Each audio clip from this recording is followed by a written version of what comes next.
You'll be shocked by the truth about Jesus' face and skin color. Was Jesus really how we imagine him today? A letter written by Pontius Pilate to the Roman Emperor Tiberius reveals surprising details about Jesus, things not even found in the Bible. In this letter, Pilate talks about Jesus' miracles, his trial, his crucifixion, and even his resurrection. But what did he really say? Pilate starts the letter saying the recent events in Judea were so strange that he felt he had to report them. He believed these events could impact the future of the Roman Empire. From the moment Pilate took charge in Jerusalem, things were hard. The people were rebellious, and he had few soldiers to control them. He even said Jerusalem was the hardest city he had ever ruled. He feared the priests and warned Rome to be careful of their greed and power hunger. Pilate then heard rumors of a young man in Galilee teaching new ideas in the name of God. He thought Jesus might be a threat, but realized he wasn't. Jesus actually showed more kindness to Romans than to the Jewish leaders. One day, Pilate saw a large crowd listening to Jesus speak calmly under a tree. He sent his trusted secretary, who understood Hebrew, to listen. The secretary reported back, amazed by Jesus' wisdom. When asked if Jews should pay taxes to Caesar, Jesus said, "Give to Caesar what belongs to Caesar, and to God what belongs to God." Pilate was so impressed, he let Jesus go free. He said it would have been unfair to punish a man who wasn't doing any harm. Pilate gave Jesus full freedom to teach, speak, and gather crowds. But this made the rich and powerful Jewish leaders angry. Jesus often called them snakes, and compared them to beautiful tombs that were dead inside. Pilate ends his letter saying that if Rome ever falls and is replaced by Jesus' teachings, it will be because of the freedom he gave Jesus, without even realizing how big it would become. Outside, you act righteous, but inside, you're full of death. Jesus often criticized local traditions, saying that being humble mattered more to God than having social status.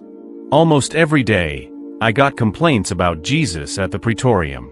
People warned me he might get hurt, and reminded me that Jerusalem had a history of stoning prophets. A petition to Caesar was in the works, but the Senate backed my decisions and promised troops, though they hadn't arrived yet. I didn't have enough soldiers to stop an uprising. So, I decided to act. I sent for Jesus to come speak with me. When he arrived, I stood on the balcony and felt frozen in place. My body shook, while he stood calm and peaceful. Without speaking, his presence said, "I'm here." I was deeply impressed. He didn't look like any hero or god our artists have painted, but something about him was pure and powerful. I finally spoke. "Jesus of Nazareth, for 3 years I've let you speak freely, and I don't regret it. Your words are full of wisdom. You may not know Socrates or Plato, but your teachings go beyond them. The emperor knows this too. But your bold words have made you enemies, fierce ones. They hate me too, for letting you speak. I advise you to be more careful. Prideful men might stir up the crowds and force me to act." Jesus replied calmly, "Governor, your words aren't true wisdom. Ask the mountain to stop, and it will say, 'I follow nature and God's laws.' Before the rose of Sharon blooms, the blood of the innocent will be spilled."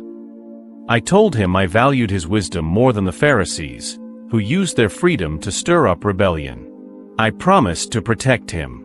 But Jesus shook his head and said, "When the time comes, there will be no refuge for the Son of Man, not on earth or beneath it. Only heaven offers true safety. What the prophets wrote will come true." I warned him again, this time as a command, "Be careful. I'm responsible for this province, and if anything happens, I'll be forced to act." He replied, "Peace be with you, ruler.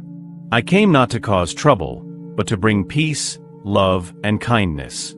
I was born the day Caesar brought peace to Rome. The persecutions will come, not because of me, but because of others. I will follow the path my father showed me." Then he left, and I felt relieved. His presence was heavy. Herod, who also ruled at the time, joined Jesus' enemies. He wanted him dead, but hesitated. Maybe he feared Jesus too, though he'd never admit it. When Herod asked me what I thought of Jesus, I said, "He's a wise man. He doesn't talk politics. Rome has no reason to stop him." Herod smirked and left. As Passover approached, the city grew tense. Crowds demanded Jesus' death. My spies told me temple leaders had bribed people to turn against him. A Roman centurion was humiliated in public. I asked Syria for reinforcements, 100 foot soldiers and 100 cavalry, but they said no. I was stuck with a few veterans in a hostile city. Jesus was arrested as a rebel, though everyone knew he wasn't one. The people, led by their leaders, shouted again and again, "Crucify him! Crucify him!" 3 groups united against him: the Herodians, the Sadducees, and the Pharisees. The Herodians and Sadducees didn't just hate Jesus, they also disliked Roman rule. They never forgave me for marching into the holy city with emperor flags. Another issue, I had suggested using part of the temple's treasury for public works. The Pharisees hated the idea and already despised Jesus, who had criticized them for years. With all this chaos and pressure, Jesus was sent to the high priest, sentenced to death, and then sent to me to approve the execution. Jesus was from Galilee, so I sent him to Herod for judgment. But Herod, pretending to show respect, sent him back to me. That left the decision on my shoulders. My palace became surrounded. Jerusalem was filled with people, many coming from the mountains of Nazareth. A man claiming to see the future fell before me in tears. He begged me not to harm Jesus, saying he saw him in a vision walking on water and flying with the wind. He warned me about a curse from the Roman Senate and urged me to listen to my wife's warning. Soon, Jesus was brought back. I went to the court, guarded by soldiers, and asked the crowd what they wanted. They all shouted, "Crucify him." I asked what crime he had committed. They said he claimed to be the Son of God and prophesied the temple's destruction. I reminded them Roman law didn't allow death for those reasons, and their own laws required a fair process. Still, the crowd kept yelling for his crucifixion.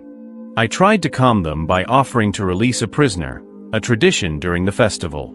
I offered Jesus, but they refused. I explained their own laws. A judge must fast before passing sentence, and the Sanhedrin had to approve it. None of this mattered to them. To satisfy the crowd, I had Jesus flogged, hoping that would be enough. It wasn't. I washed my hands in front of everyone and said, "This man is innocent." But it made no difference. Their minds were made up. What happened next was like nothing I'd ever seen. The crowd moved like a violent storm. The sky darkened. It reminded me of when Julius Caesar died. As Jesus was taken to be crucified, the city felt empty and sad. I stood alone, feeling like this was something beyond human control. As Jesus died, strange things happened: earthquakes, dark clouds, people crying.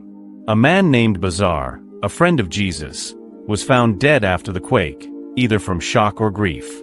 Later that night, I went to Golgotha. The crowd was leaving, quiet and full of regret. Even my soldiers looked shaken. Some people whispered about miracles. Others stared at the hill, waiting for a sign. Back at the palace, I saw an old man crying.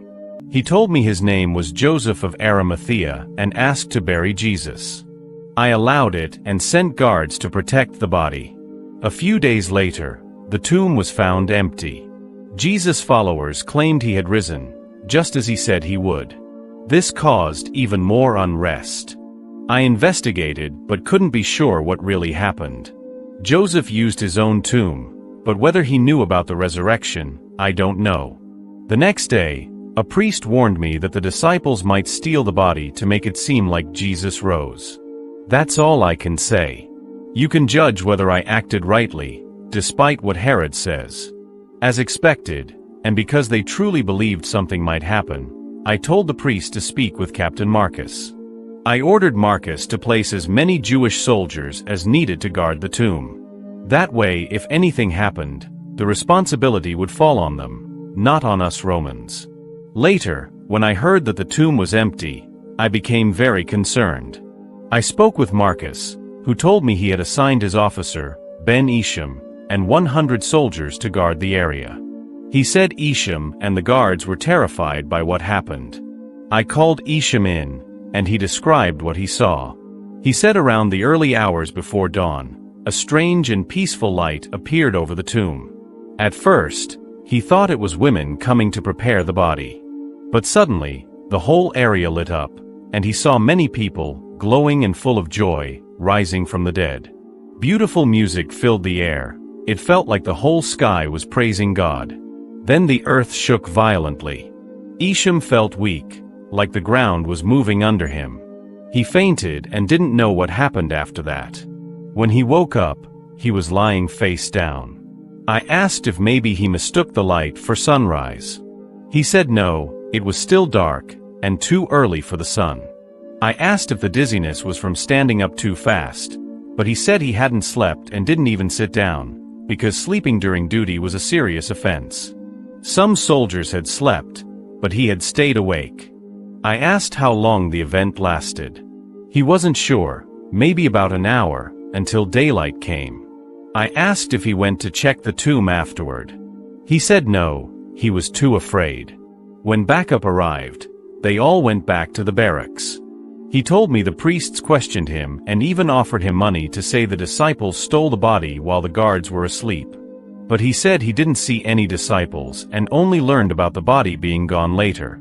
Some of the priests believe Jesus wasn't just a man. They say he might have lived in other times, during Abraham or Lot's days, and appeared throughout history. If that's true, it could explain what happened.